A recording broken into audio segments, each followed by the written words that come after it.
No ar, Faixa Livre, rádio jornalismo de verdade, a informação de primeira qualidade, a interpretação e os comentários das notícias, entrevistas, o contraditório.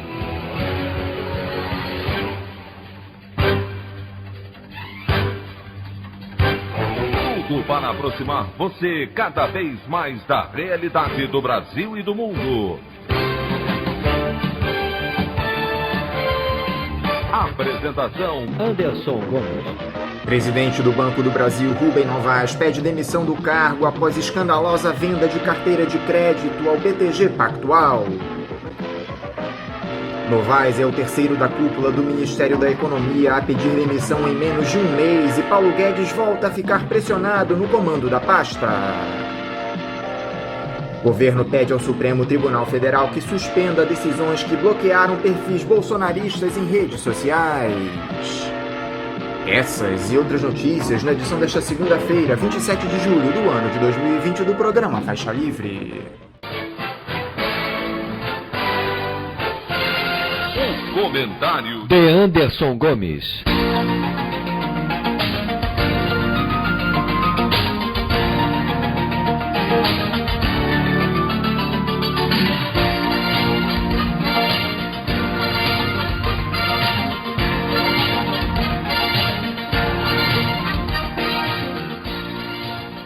Bom dia, ouvintes. Um dos pilares do governo Jair Bolsonaro vai ruindo na mesma velocidade que a economia brasileira. Tido como homem de confiança do presidente desde o início do mandato, ao receber a alcunha de Posto Ipiranga, o ministro Paulo Guedes volta a se ver isolado no Palácio do Planalto. No início da pandemia, Guedes chegou a balançar no cargo ao se mostrar incomodado com os discursos negacionistas do presidente, na mesma época em que o ministro da Justiça e Segurança Pública, Sérgio Moro, saiu da gestão federal atirando para cima de Bolsonaro. Após este episódio, o presidente da República se reaproximou do titular da pasta da Economia. No entanto, a saída de três figuras importantes do ministério em menos de um mês volta a pressionar Paulo Guedes em pleno início da tramitação da reforma tributária no Congresso, um dos trunfos da equipe econômica para este ano. Logo no começo do mês, o secretário do Tesouro Nacional, Mansueto Almeida, pediu exoneração do cargo, sendo substituído por Bruno Funchal. Depois dele, na última sexta-feira, tivemos o surpreendente pedido de demissão do presidente do Banco do Brasil, Rubem Novaes, defensor da privatização da estatal, à esteira do escândalo que foi a venda de uma carteira de crédito da instituição financeira de quase 3 bilhões de reais por 371 milhões ao BTG Pactual, que teve justamente Guedes como um dos fundadores. Ontem, o diretor da Secretaria de Fazenda da pasta, Caio Megali, comunicou internamente que deixará o posto até o fim de semana para voltar ao setor privado. A pessoas próximas, ele alegou que sua saída se dá por motivos pessoais, alegando que seu ciclo no setor público se encerrou. Com as baixas na economia, resta saber qual será a reação do ministro, que vinha, nos últimos dias, se aproximando do presidente da Câmara, Rodrigo Maia, para facilitar o diálogo na aprovação da revisão da carga de impostos no país. Vamos aguardar o final desta novela e pressionar deputados e senadores para que não aprovem um texto da reforma que penalize ainda mais o trabalhador brasileiro e definitivamente toque nos privilégios do andar de cima. A opinião do Faixa Livre. Bandeirantes, 1360. Estamos apresentando Faixa Livre. Voltamos a apresentar Faixa Livre. Estamos de volta, ouvintes, com o início da edição de hoje do programa Faixa Livre, que tem na sua produção a jornalista Celeste Sintra, auxiliada pela também jornalista Natália Moraes, tendo no comando do áudio o Francisco. Meu bom dia a todos. E meu bom dia também a você, que pode aqui participar nos enviando mensagens eletrônicas para o endereço ouvinte@programafaixalivre.com.br ou ainda registrando suas participações diretamente nas nossas redes sociais. No Facebook, nossa página é o Programa Faixa Livre. No Twitter e no Instagram, para deixar o seu recado, basta seguir os perfis @PGM Faixa Livre. Lembrando que as participações por telefone estão inviabilizadas, pois durante o período da pandemia do novo coronavírus, nosso programa está sendo gravado no dia anterior à sua veiculação. Pedimos desculpas aos nossos ouvintes que costumam interagir conosco desta forma, mas foi a maneira encontrada pela equipe do Faixa Livre para mantê-los informados sobre o que acontece no país e no mundo com essa nossa visão crítica e, ao mesmo tempo, preservando a saúde dos profissionais que levam o programa ao ar. O Faixa Livre pode ser acompanhado também pelo nosso aplicativo para celulares com sistema operacional Android. O nome do aplicativo é Programa Faixa Livre. Os ouvintes também têm acesso à transmissão pelo nosso site, o www.programafaixalivre.com.br, ou pela página da Associação de Engenheiros da Petrobras, a AEPET, uma das nossas entidades patrocinadoras, no www.aepet.org.br. Para quem perdeu alguma das edições ou quer ouvir novamente o Faixa Livre, os áudios das entrevistas e editoriais estão disponíveis no nosso podcast, nos aplicativos Spotify, Deezer e Castbox. E dando início às nossas entrevistas, eu gostaria de cumprimentar mais uma vez o professor de História da Universidade Federal do Rio de Janeiro e ex-deputado federal pelo PSOL, Chico Alencar. Chico Alencar, bom dia! Bom dia, Anderson e ouvintes do Faixa Livre. É um prazer falar com vocês. Chico, eu quero te agradecer por mais uma vez estar conosco aqui no Faixa Livre. Chico, eu gostaria de começar o nosso papo abordando essa reforma tributária que foi entregue pelo ministro da Economia, Paulo Guedes, na semana passada ao presidente do Congresso, o senador Davi Alcolumbre. O Palácio do Planalto decidiu fatiar o texto da reforma para tentar reduzir as resistências dos parlamentares, mas parece que não deu muito certo. A primeira polêmica já se deu nessa proposta de se unificar o PIS e o COFINS, criando a Contribuição sobre Bens e Serviços, a CBS. Além disso, a oposição argumenta que a proposta vem para favorecer o sistema financeiro. Qual foi a sua primeira impressão dessa reforma tributária, Chico? O governo, afinal, se mexe timidamente em relação à urgente reforma tributária para fazer justiça tributária nesse país em que os ganhos, os lucros do capital e a acumulação de patrimônio é sempre subtaxada e os ganhos do trabalho, os rendimentos parcos do trabalho são muito taxados, esses sim, sobretaxados. Então, uma reforma tributária digna do nome tem que ser progressiva, tem que atingir os mais ricos, os que mais consomem, os que mais acumulam. O governo decidiu fatiá-la, ir a conta-gotas e começa mal, com a tentativa de unificar PIS e COFINS, mas que gerou, inclusive, reação negativa até de setores empresariais e que vem ali, inclusive, um aumento objetivo de contribuições, que na prática são impostos também.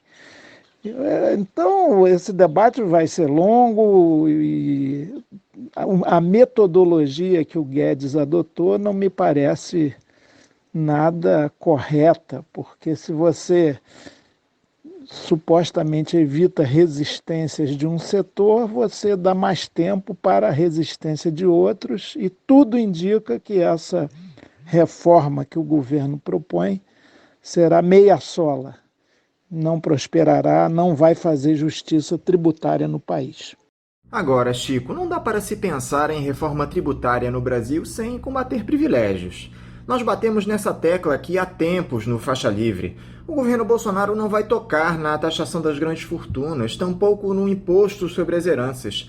Os neoliberais não aceitam mexer nos seus lucros, né, Chico?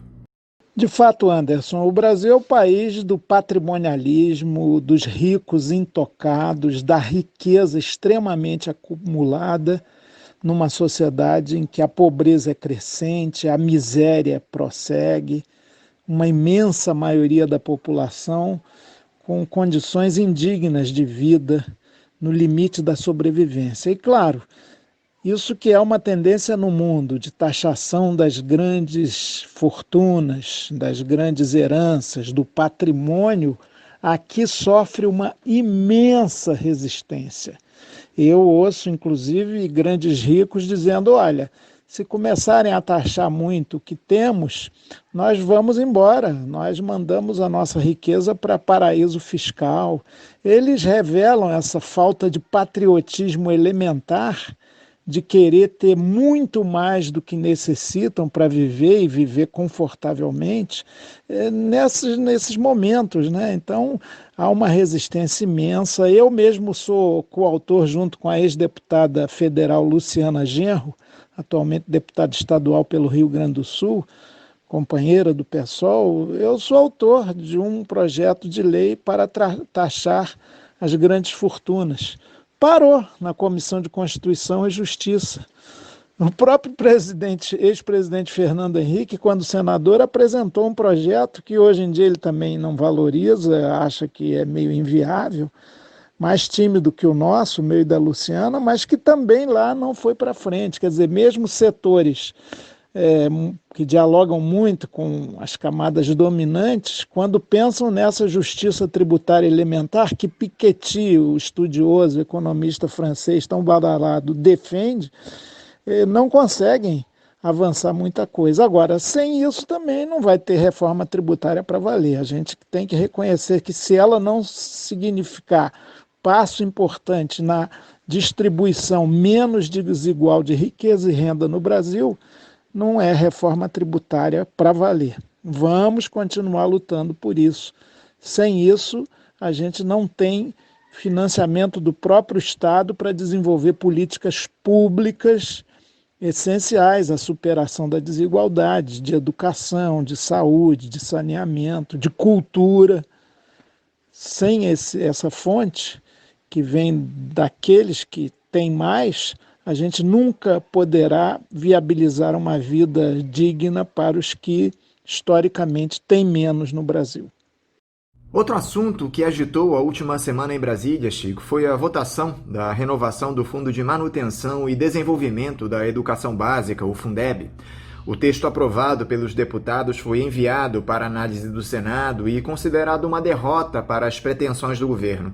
Primeiro porque o Bolsonaro queria que o Fundeb só fosse retomado em 2022.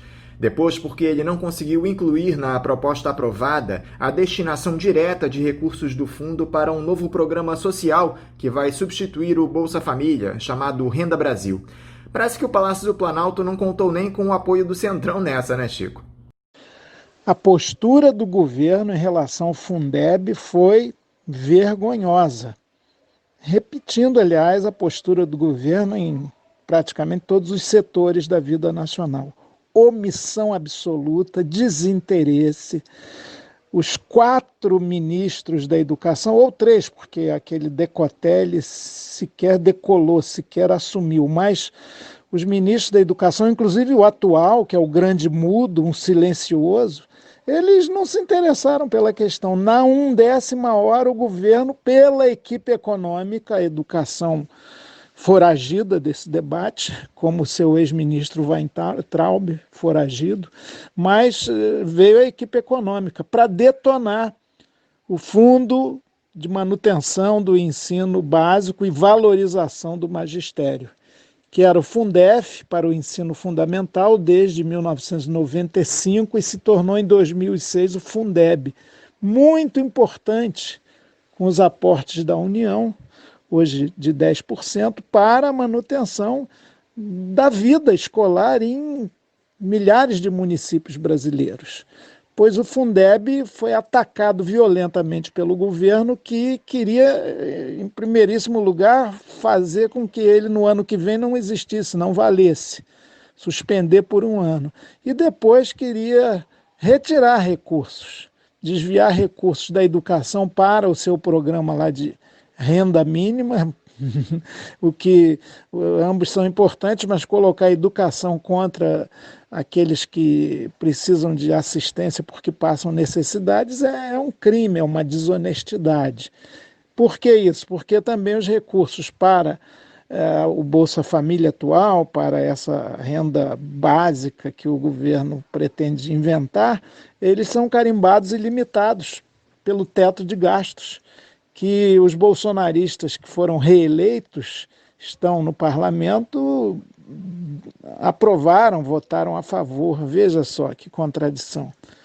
Também queriam reduzir o custo aluno qualidade, inclusive com emenda do Novo, apoiado por Tabata Amaral, por exemplo, aqueles que veem a educação a partir dos interesses também do capital financeiro, né?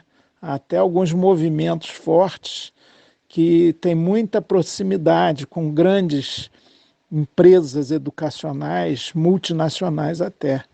É o caso desse movimento chamado Todos pela Educação, uma visão tecnicista, economicista, que, claro, defendeu o Fundeb, mas com essa emenda, que eu não sei se eles vão querer retornar no Senado, mostrou que não aposta todas as fichas como necessário na escola pública, democrática e de qualidade.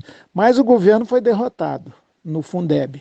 Agora, de maneira hipócrita, cínica, o próprio Bolsonaro diz que a aprovação do Fundeb na Câmara foi uma vitória dele, que vai ter dinheiro novo para a educação já a partir do ano que vem, etc, etc. Eles estão querendo capitalizar como vitória algo que foi uma derrota cachapante da base do governo. Mas ainda não acabou, logo, logo teremos, talvez essa semana mesmo, a votação do Fundeb no Senado. É preciso estar atento e forte para garantir as conquistas que tivemos na Câmara. Com muita luta, com muita pressão sobre os parlamentares, daqueles militantes e organizações que defendem a educação pública no Brasil. Enquanto o presidente enfrenta problemas para aprovar suas pautas lá em Brasília, Chico, seus filhos também não têm lá uma vida fácil. O Flávio Bolsonaro prestou depoimento na última semana sobre aquele suposto vazamento da operação da Polícia Federal relacionada ao escândalo das rachadinhas na Alerj, às vésperas do segundo turno das eleições presidenciais de 2018. Como era de se esperar, ele negou que tenha tido acesso a informações de maneira antecipada dessa operação, mas não foi bem isso que o empresário Paulo Marinho disse. Parece até que foram divulgados alguns detalhes a respeito desse vazamento de informações. A vida não anda fácil lá para a família Bolsonaro, hein, Chico? Ô Anderson, eu não separo o Bolsonaro dos seus filhos. Há uma filiocracia no Brasil, um clã que age de comum acordo, tem muita unidade ideológica e nas suas práticas nada republicanas, nada democráticas, nada transparentes. Inclusive, eles fazem intercâmbio nos seus mandatos, Bolsonaro quando deputado federal, Flávio quando deputado estadual, Carlos Bolsonaro quando vereador, que continua sendo, aliás, e era uma transação permanente entre assessores, parentes, familiares, nepotismo e caixa comum para, inclusive, crescimento patrimonial, investimento em negócios imobiliários, enfim, um jogo a ser elucidado, nada honesto, nada ético, nada compatível com a imagem que Bolsonaro vendeu na campanha e que ajudou a lhe dar a vitória em 2018. Pois bem, o Flávio é o que está mais vulnerabilizado agora. A denúncia de vazamento de informação da investigação por parte da Polícia Federal do esquema que ele montou em seu gabinete como deputado estadual, coordenado pelo Queiroz, né, e que tem vínculos também com as milícias, isso é gravíssimo, é aquilo que eu chamo de gangsterização da política. Essas denúncias do Paulo Marinho, detalhadas, circunstanciadas, elas são muito robustas. O Flávio, no seu depoimento, que pudemos saber, muito pouco, ele reconheceu que houve uma reunião na casa do Paulo Marinho, com advogados e tal, e ele também presente. Então, isso é um caminho. Se a polícia quiser apurar tudo, consegue, né? Sempre dentro dos métodos democráticos, é evidente, não precisa forçar a barra com ninguém, mas você vai juntando as peças do quebra-cabeça e vê as contradições do Flávio, que nega tudo, diz que não houve vazamento nenhum, que a coincidência da demissão de alguns funcionários da família Queiroz, lá em Brasília, no gabinete do Bolsonaro, e no dele aqui na Alerj, é uma mera coincidência e tal. Ora, nós não somos ingênuos e bobos. Eu afirmo a você, Anderson, o Bolsonaro ainda vai ter muita dor de cabeça e problemas seríssimos com uma investigação séria, se ocorrer. Eles se blindam de toda maneira, mas com uma investigação séria sobre esses esquemas, que eu vou chamar de esquema Queiroz. Esse esquema Queiroz, para o Bolsonaro, é atroz. No que diz respeito à pandemia do novo coronavírus, Chico, está cada dia mais evidente a postura genocida do governo Bolsonaro. Um comitê do Ministério da Saúde alertou ao ainda ministro interino, general Eduardo Pazuello, sobre os benefícios do isolamento social para reduzir o impacto da pandemia na saúde e na economia. O documento dizia também que, sem essa medida, o país poderia levar até 2 anos para conter a Covid-19. O militar, que há mais de 2 meses comanda a pasta, simplesmente ignorou o alerta e, ao contrário, liberou a abertura das atividades econômicas no Brasil. Isso é gravíssimo, Chico. Estamos diante de um crime contra a humanidade. Eu nunca vivi na minha já longa vida uma crise de tal porte. E ela é muito agravada pela postura irresponsável e criminosa do governo federal, que é um auxiliar da expansão do coronavírus, eu não tenho nenhuma dúvida quanto a isso, em função da sua posição irracional, perversa, minimizadora de algo grave, da tal gripezinha tão letal que já ceifou até agora mais de 85 mil vidas e em breve chegará a 100 mil mortos, talvez na próxima semana, o que é terrível. A gente sabe que muitas dessas mortes poderiam ser evitadas, mas Bolsonaro destitui ministros que têm um compromisso mínimo que fosse com a ciência, com a saúde, com a medicina, com a pesquisa, com a Fiocruz, com as instituições de excelência que a gente tem no combate a epidemias. Bolsonaro acabou fazendo uma intervenção militar no Ministério da Saúde para colocar lá alguém que defenda suas teses, como esse general Pazuello, que de saúde não entende nada, mas que faz o que o seu capitão manda, inclusive nessa campanha pró-cloroquina, que é outro crime que se comete de maneira totalmente irresponsável. Nós vemos também que a desatenção com o necessário distanciamento social entre todos e com o isolamento social para os mais idosos acontece no dia a dia do governo Bolsonaro, mesmo infectado pela Covid-19, insiste em passear de moto sem máscara, conversar com as pessoas, dando demonstrações seguidas de que ele despreza essa doença tão terrível, tornando-se assim o responsável pelo verdadeiro genocídio que está acontecendo com a população brasileira e, como sempre, nesses casos, atingindo muito mais aqueles que são mais vulneráveis, que são os mais pobres, que são os que têm menos acesso a informações.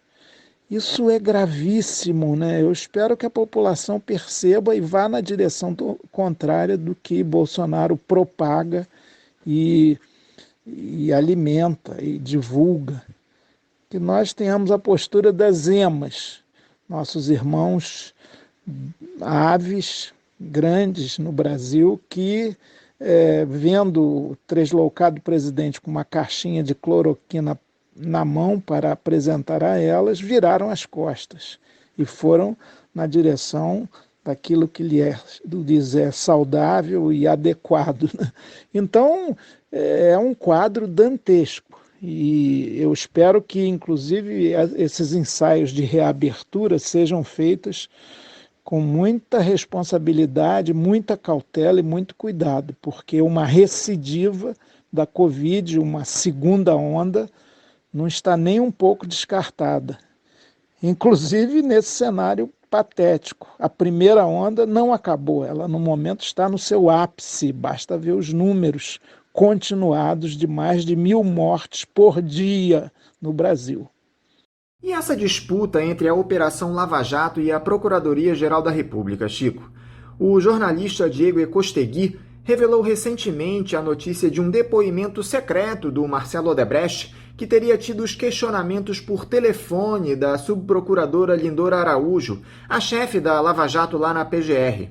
Ela teria apertado o executivo da construtora para que ele revelasse algo que comprometesse a própria operação anticorrupção e adversários políticos do presidente Jair Bolsonaro. E parece que ela conseguiu a revelação de que o presidente do Supremo Tribunal Federal, Dias Toffoli, teria recebido benefícios da empresa enquanto era advogado-geral da União no governo Lula. A Procuradoria-Geral da República, Chico, que é um órgão de Estado, está agindo claramente na intenção de proteger o chefe do Executivo, ainda que essa Lava Jato tenha interesses pouco republicanos. Mais um aspecto da crise brasileira. Lava Jato versus Procuradoria-Geral da República. É bom lembrar, Anderson, que nenhuma operação judicial, por mais importante, bem feita que seja, transforma um país. O que transforma um país é a ação política e, de maneira substantiva, a ação política das massas, da população, do povo organizado. A Lava Jato tem um mérito e muitos desvios. O mérito é colocar evidenciada a promiscuidade, grandes grupos corporativos privados e partidos políticos.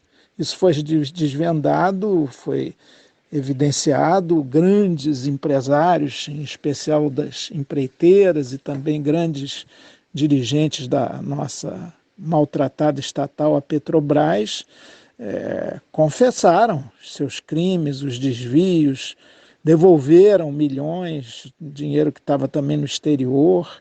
Enfim, isso é positivo. Agora, a postura seletiva, arbitrária, prepotente, criando quase que um órgão autônomo à parte, a chamada República de Curitiba da Lava Jato, é inaceitável. Ela se enfraqueceu a si mesma, tendo esse grau de parcialidade. Isso está evidenciado também agora, só agora, passado muito tempo, nessa etapa final, é que as tenebrosas transações do tucanato estão aparecendo. Mesmo Aécio, cujas falcatruas apareceram há mais tempo, tudo ficou meio abafado, não se avançou, aliás, não se sabe como estão as investigações sobre ele até hoje, a partir de denúncias robustas do pessoal da JBS, com provas materiais de recebimento de dinheiro e tal. Agora, Alckmin, Serra e vários tucanos de alta plumagem estão aí tendo possíveis negociatas de financiamento ilegal de campanha e milionário aparecendo, mas também duvida-se do segmento dessa investigação. E aí a Procuradoria-Geral da República ela entra na história para colocar a Lava Jato no seu devido lugar, não ter exorbitância de poder, mas também para blindar Bolsonaro. Eu não tenho dúvidas que o procurador Aras, ele dá ares de ser um governista, de tudo que disser respeito ao Bolsonaro, ele ter a tendência de engavetar. Tomara que eu esteja errado. Tomara que o Ministério Público e a PGR mantenham sua independência, sua objetividade e sua função de fiscal da lei e de zelo pela ética pública. Mas está tudo confuso, né?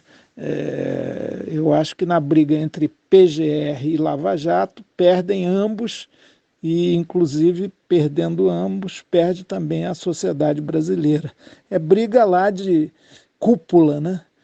Para que os apaniguados de um e de outro lado sejam protegidos. Não é isso que vai garantir mais transparência à República Brasileira. Chico, dentre esses muitos movimentos lançados em defesa da manutenção da ordem democrática no país por partidos e entidades da sociedade civil, tem se destacado ultimamente o Janelas pela Democracia, organizado pelo PDT, PSB, Rede e PV, e que contou com a adesão do Cidadania, do PT e do PCdoB. Só que o PSOL não aparece entre as legendas que participam desse movimento, Chico. Vocês não foram procurados? Por que o PSOL não consta entre os integrantes do Janelas pela Democracia? Anderson, eu defendo, nessa hora grave, um permanente diálogo entre todas as forças progressistas. Vou além. Contra o bolsonarismo, contra a escalada neofascista, todos os que estiverem no campo da oposição têm que se chegar. Pode ser liberal de centro, social-democrata, gente que nunca esteve próximo da esquerda. Na luta contra o bolsonarista, todos bem-vindos. E essa frente ampla não significa necessariamente frente eleitoral. Aliás, muito ao contrário. Ela não se viabilizaria como frente eleitoral. Juntar a direita, a esquerda e um suposto centro não dá boa coisa. Fica uma espécie de cruzamento de cavalo com vaca, ou com jumento. Não dá leite nem puxa carroça. Agora, uma frente eleitoral entre os partidos progressistas. Outro dia eu listei 9, não tenho essa lista aqui à mão, mas os principais, como PT, PDT, PSOL, PCdoB, PCB, em amplitude, Rede, Sustentabilidade, PSB, PSTU, PCO e Unidade Popular, deviam ter uma mesa permanente de negociação e já agora, para as eleições municipais, colocar as cartas na mesa, ver seus 5 ou 6 pontos programáticos principais para uma gestão democrática e popular das cidades, os seus pré-candidatos e dialogar para eventual um acordo no primeiro turno. Eu creio que, por exemplo, no Rio de Janeiro, um nome como Marcelo Freixo reunia condições de aglutinar muitas forças da esquerda. A sua retirada da cena da disputa, por vontade própria, né, ela provocou uma dispersão ainda maior desse campo. Eu entendo que a gente deve dialogar para, no mínimo, chegar a um pacto de não agressão no primeiro turno e evitar que no segundo turno do Rio de Janeiro, como pode acontecer, e isso é preocupante, estejam duas forças, o DEM de um lado e o republicanos bolsonaristas de outro, que não têm essa postura radicalmente democrática e de crítica às práticas neofascistas em ascensão no Brasil. Mas, de qualquer maneira, eu acho que esses encontros a gente tem que batalhar para que aconteça. É o que a população que se alinha com o ideário da esquerda e dos progressistas pede. Por isso, chegamos à questão dos Janelas pela Democracia. O PSOL não esteve nelas por uma razão muito simples. É uma iniciativa do PDT e do PSB, que merece o nosso aplauso, mas não fomos convidados. Até pouquíssimo tempo. Tão logo isso aconteceu, semana passada, o PSOL prontamente aderiu e é uma força que estará nessas Janelas pela Democracia, para que, através delas, entre a luz, entre o sol, entre a vida republicana resgatada na direção de um horizonte utópico para o país, que valorize muito mais o trabalho que o capital, o socialismo do que o capitalismo. Chico, eu gostaria de encerrar nossa entrevista com uma boa notícia. Nós ficamos sabendo que você lançou sua pré-candidatura ao cargo de vereador aqui no Rio de Janeiro, não é isso? Fala um pouquinho aqui para os nossos ouvintes sobre essa notícia. Você está motivado para essa nova empreitada, justamente onde você começou sua trajetória política na Câmara dos Vereadores? De fato, Anderson, quando o cenário das eleições municipais começa a se clarear, embora a pandemia faça com que a gente não pense muito em eleições ainda, elas foram inclusive adiadas cronologicamente para o 15 de novembro, a campanha só começa no finalzinho de setembro, mas os partidos começam, afinal, a se arrumar para essa disputa, que vai ter como pano de fundo a pandemia e a maneira como os governos a enfrentaram, inclusive com o desastre que foi a postura do governo federal, considerado o pior do planeta nesse aspecto, mas também o próprio bolsonarismo vai estar em questão. Por mais que Bolsonaro não queira nenhum caráter plebiscitário nessas eleições, disse que não vai apoiar ninguém, até parece, né? Vai ficar fora, nem partido ele tem ainda, é verdade, mas de qualquer maneira, seu governo, pelo menos nas grandes cidades, capitais e cidades maiores do país, estará, de alguma maneira, sendo julgado também. Nesse contexto, como agora tem uma novidade, não pode coligação na proporcional, os partidos não vão se juntar para eleger vereadores em coligação, cada um vai aferir o peso proporcional da sua força.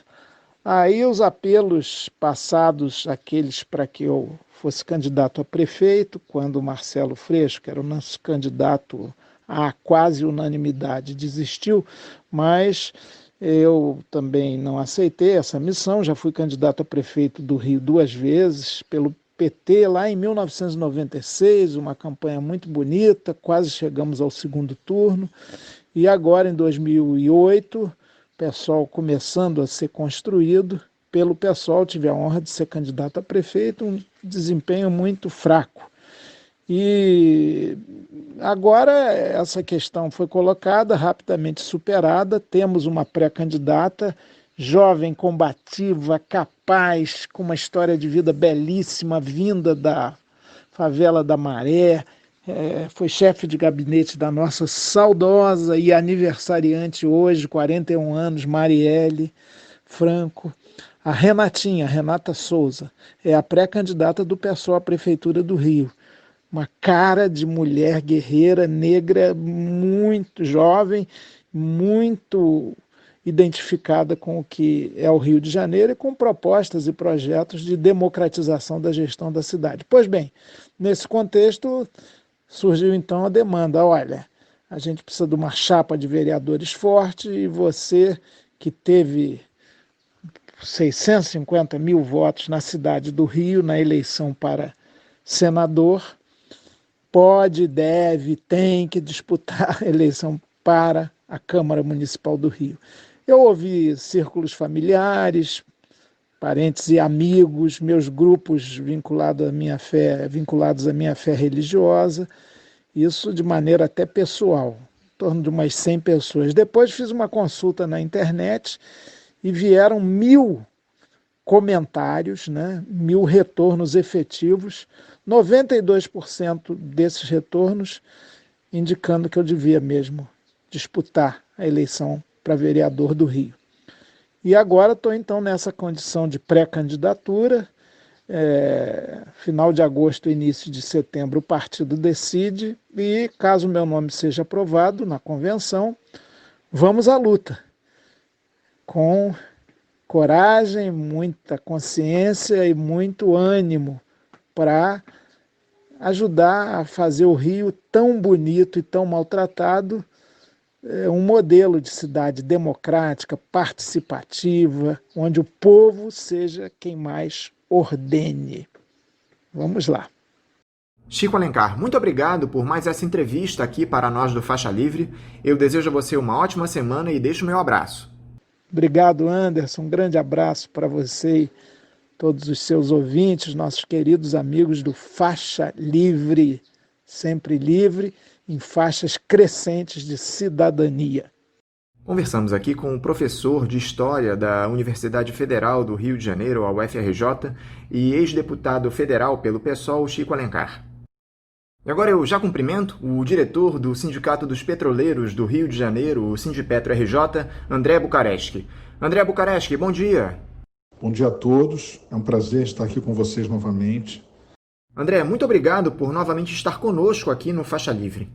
André, a direção da Petrobras divulgou recentemente um documento intitulado 5 pontos para entender nossa estratégia, que destaca ações para ampliar os ganhos da companhia. Dentre os itens citados pela empresa estão foco no aumento do retorno em nossa base de ativos, redução do endividamento, do custo do capital e aumento da resiliência, gestão ativa do portfólio viabilizando grandes investimentos, adequação de custos corporativos e manutenção da estratégia de longo prazo de ser a melhor em geração de valor. Na sua opinião, André, a Petrobras está no caminho certo adotando essas medidas? O que você achou da publicação desse documento? Esse documento alega que fala de estratégia, de ganhos para a companhia, de geração de valor, etc. Na verdade, é justamente o oposto. Ele é um disfarce com vocabulário técnico para desviar a atenção dos verdadeiros objetivos dessa gestão contra a Petrobras, né? Que é justamente desmantelar o caráter estratégico da Petrobras, enquanto empresa integrada de energia que gera soberania energética para o país. As pessoas que estão à frente dessa política nunca esconderam que são contra as estatais, né? Porque elas são justamente representantes na administração pública de interesses das grandes empresas privadas do capital financeiro nacional e internacional. É isso que significa essa política disfarçada nesse documento, né?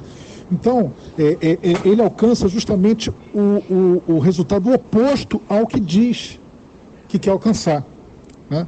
Você não aumenta a resiliência da Petrobras, você diminui, porque você tira a estabilidade que gera no sistema o fato da Petrobras ser uma empresa integrada, da produção de petróleo nas plataformas, passando pelos terminais, navios, dutos, refinaria, distribuição e venda de combustíveis. Ao ser uma empresa integrada de petróleo, em toda a cadeia, isso dá uma grande estabilidade para a Petrobras.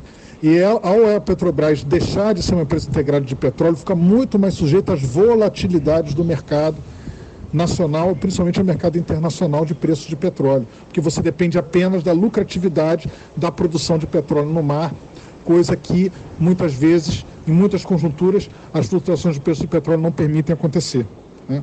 Então, você aumenta custos, porque você diminui a sinergia que o sistema tem, as várias partes do sistema, a integração, né, de todas as partes da cadeia produtiva, né? E gera também desequilíbrios no país, porque você está destruindo, vendendo a Petrobras em todo o país.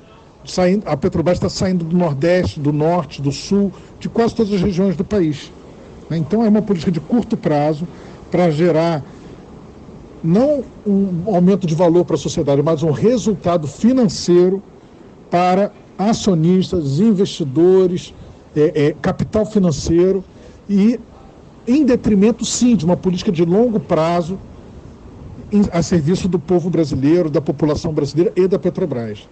Então, esse documento, o que ele diz é justamente o oposto do resultado dessa política.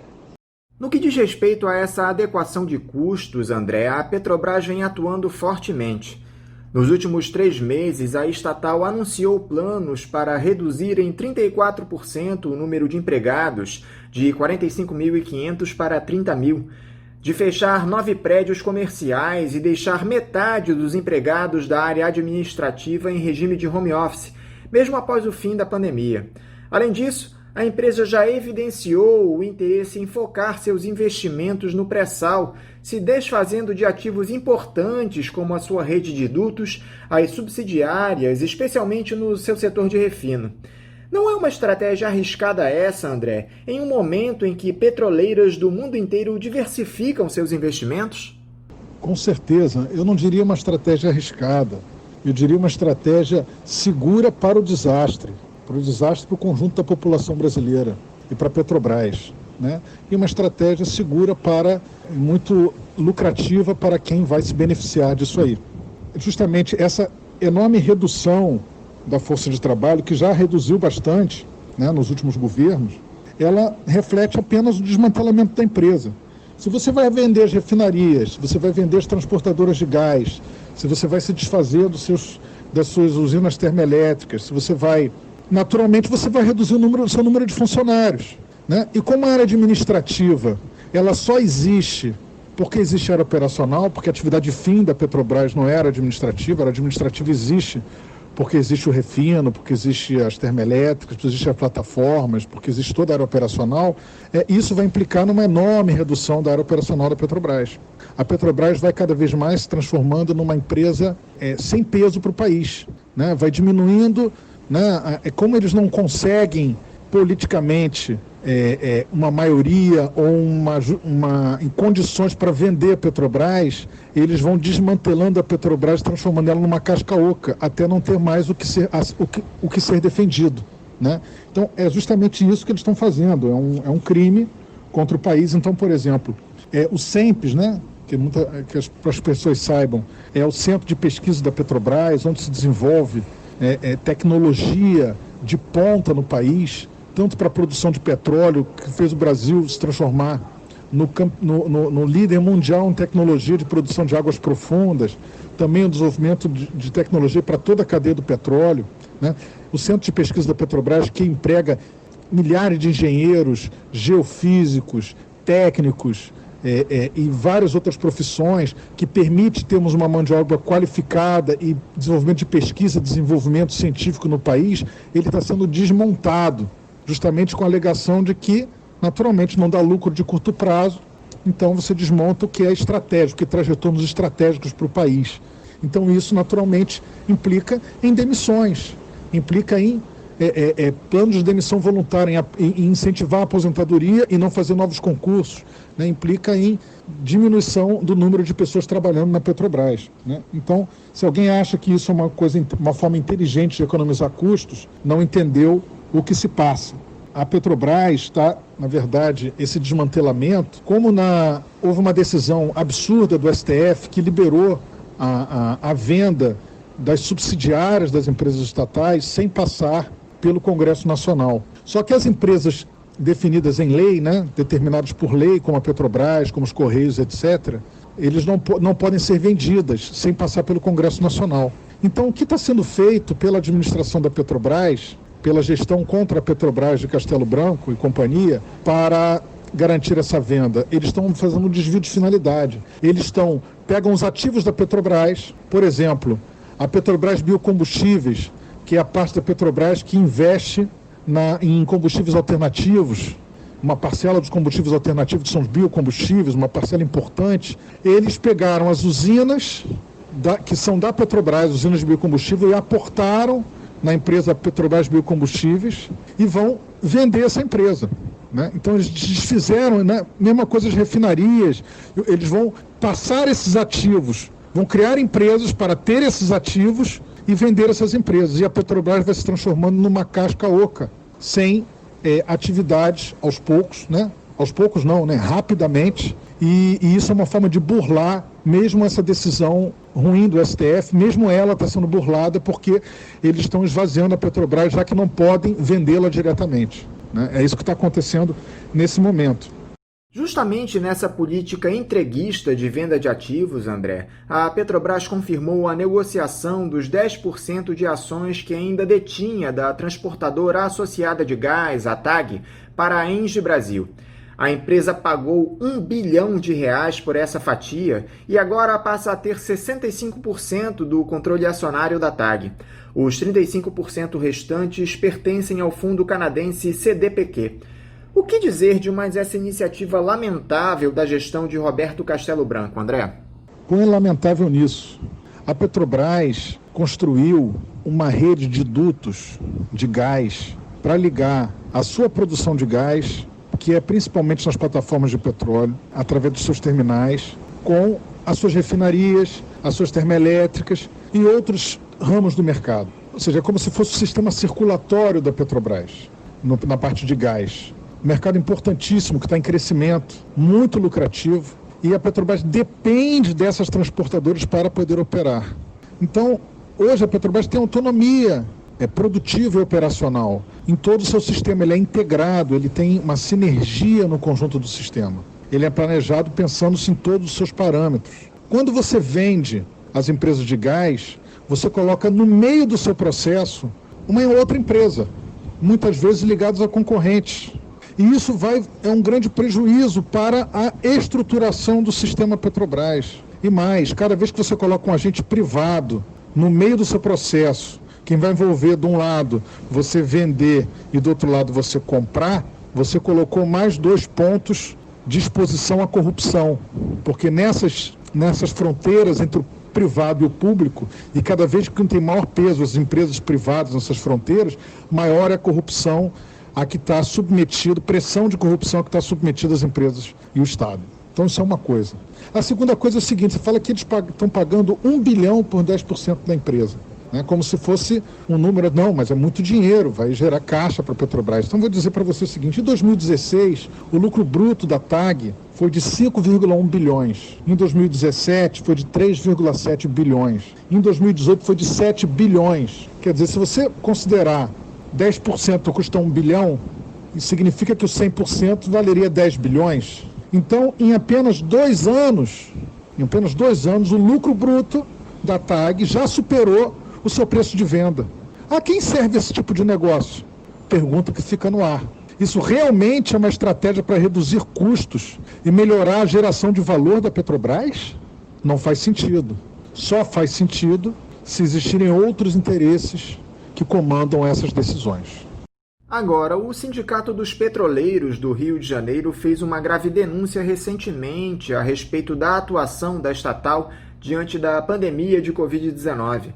Os gestores da Petrobras estariam obrigando empregados com testes positivos para o novo coronavírus a permanecerem no trabalho. Isso é seríssimo, André. Traz risco de morte não só para os profissionais da empresa, como para seus familiares. Isso continua acontecendo? A empresa alterou essa política criminosa? A política da gestão da Petrobras em relação à pandemia, ela está transformando a Petrobras num dos vetores de transmissão do coronavírus para a população brasileira. Porque a política não é de reduzir o pessoal trabalhando ao mínimo necessário apenas para garantir o abastecimento dos itens essenciais à população, como combustíveis, insumos hospitalares e outras coisas do gênero. Não.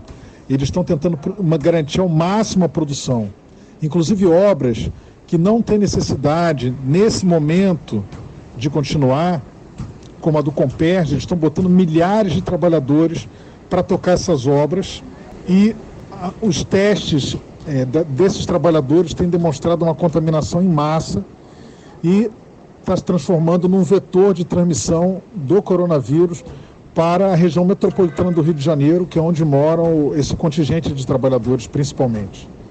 Nas plataformas também, eles estão aumentando a população a bordo, lotando camarotes, que cabem 4 pessoas, lotando helicópteros, fazendo com que os trabalhadores se exponham mais. Já tem várias notícias de contaminações a bordo. E apesar de fazerem testes antes do trabalhador embarcar, quando o trabalhador vai desembarcar dias depois, eles não fazem o teste para saber se a pessoa foi contaminada, colocando em risco suas famílias, colocando em risco a comunidade. Portanto, é também uma política irresponsável contra a saúde pública e contra a saúde dos trabalhadores, o que está sendo aplicado dentro da Petrobras, e nós estamos lutando diretamente contra essa política. André Bucaresti, muito obrigado por dialogar novamente conosco aqui no Faixa Livre. Eu desejo a você uma ótima semana de trabalho e mando meu abraço. Eu te agradeço o convite. Parabéns por esse programa tão importante para manter, o debate vivo nas opiniões dos trabalhadores na mídia, que nós sabemos toda a dificuldade que nós temos nesse sentido no nosso país. Agradeço o convite, agradeço novamente o espaço. que vocês dão aos movimentos sociais, aos sindicatos e aos trabalhadores, e boa sorte e saúde para vocês todos. Conversamos aqui com o diretor do Sindicato dos Petroleiros do Rio de Janeiro, Sindipetro RJ, André Bucaresc. E vamos encerrando a edição de hoje do programa, convidando vocês para amanhã, a partir das 8 da manhã, aqui na Rádio Bandeirantes 1360 AM, estarem novamente conosco para mais uma edição do Faixa Livre. Um abraço a todos vocês e até amanhã!